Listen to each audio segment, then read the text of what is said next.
प्रदेश की तिरुमला पहाड़ियों में एक बहुत पुराना रास्ता है जिसका नाम है देवपथ।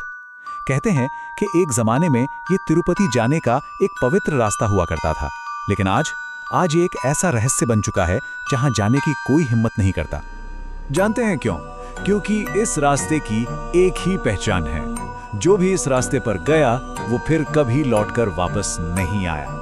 और ये सिर्फ कोई सुनी सुनाई कहानी नहीं है, ये एक ऐसी सच्चाई है जिसने इस जगह को हमेशा हमेशा के लिए वीरान कर दिया है। लेकिन ये किस्सा सिर्फ पुरानी किंवदंतियों का नहीं है, ये कहानी आज के जमाने की है। 4 कॉलेज के दोस्तों की जिन्हें एडवेंचर का शौक था और इसी शौक में वो इस भूले बिसरे रास्ते पर निकल पड़े।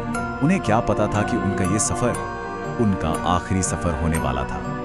तो हुआ ये कि जैसे ही रात हुई, चारों दोस्त देवपथ के रास्ते पर बढ़ गए। कुछ देर बाद उनके फोन की आखिरी लोकेशन पहाड़ियों के पास मिली और फिर सब शांत हो गया। जब 3 दिन तक कोई खबर नहीं आई तो एक बड़ी सर्च टीम भेजी गई और तलाशी के बाद उनके हाथ क्या लगा? सिर्फ एक टूटा हुआ फोन और कपड़े का एक जला हुआ टुकड़ा, बस। जब पुलिस और बचाव दल ने उस जंगल की छानबीन शुरू की तो उनका सामना किसी जंगली जानवर या अपराधी से नहीं हुआ, बल्कि एक ऐसे रहस्य से हुआ जिसका कोई जवाब ही नहीं था। पता है सबसे अजीब बात क्या थी? हमारी मॉडर्न टेक्नोलॉजी वहां जाकर पूरी तरह फेल हो गई। जैसे ही टीम्स जंगल में घुसती, उनके सारे कम्युनिकेशन सिग्नल अचानक टूट जाते। कंपास वो तो जैसे पागल हो गए थे, उत्तर की जगह कहीं और ही इशारा करने लगते। और सोचिए, कई जवानों ने कहा कि उन्हें भजन जैसी आवाजें सुनाई दे रही थीं, जबकि वहां मीलों तक कोई इंसान नहीं था। सबको यही लगा कि ये मामला भी देवपथ के दूसरे अनगिनत रहस्यों की तरह हमेशा के लिए दफन हो जाएगा। लेकिन फिर कहानी में एक ऐसा मोड़ आया जिसकी किसी ने कल्पना भी नहीं की थी। पूरी 6 महीने की खामोशी के बाद उन 4 दोस्तों में से एक पास के ही एक गांव में बेहोशी की हालत में मिला। वो जिंदा था।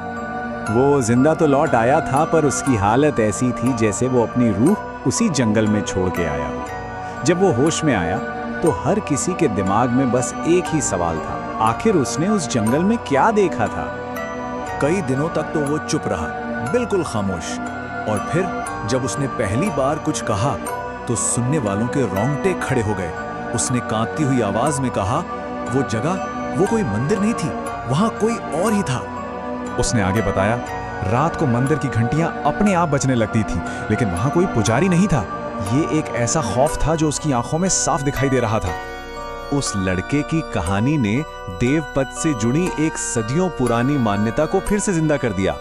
एक ऐसी मान्यता जो बताती है कि उस जंगल में आखिर ऐसा क्या है।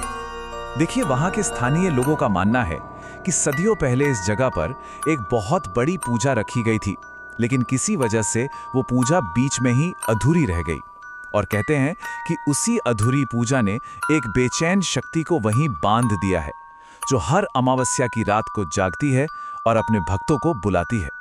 तो सवाल ये उठता है कि आज देवपथ का क्या हाल है? क्या वो रहस्य वक्त के साथ खत्म हो गया या आज भी वहीं मौजूद है? आज अगर कोई उस रास्ते पर जाने की कोशिश करे तो उसकी शुरुआत में ही सरकार ने एक बोर्ड लगा दिया है। उस पर साफ साफ लिखा है, ये मार्ग बंद है। ये एक तरह से आधिकारिक चेतावनी है कि इस रास्ते का राज आज भी अनसुलझा है और बेहद खतरनाक भी। लेकिन गांव वाले कहते हैं कि ये बोर्ड इंसानों को तो रोक सकता है, पर उस आवाज को नहीं। उनका कहना है कि आज भी अगर कोई उस सुनसान रास्ते के पास रात के सन्नाटे में ध्यान से सुने तो जंगल के अंदर से एक धीमी फुसफुसाती हुई आवाज आती है, आओ दर्शन के लिए।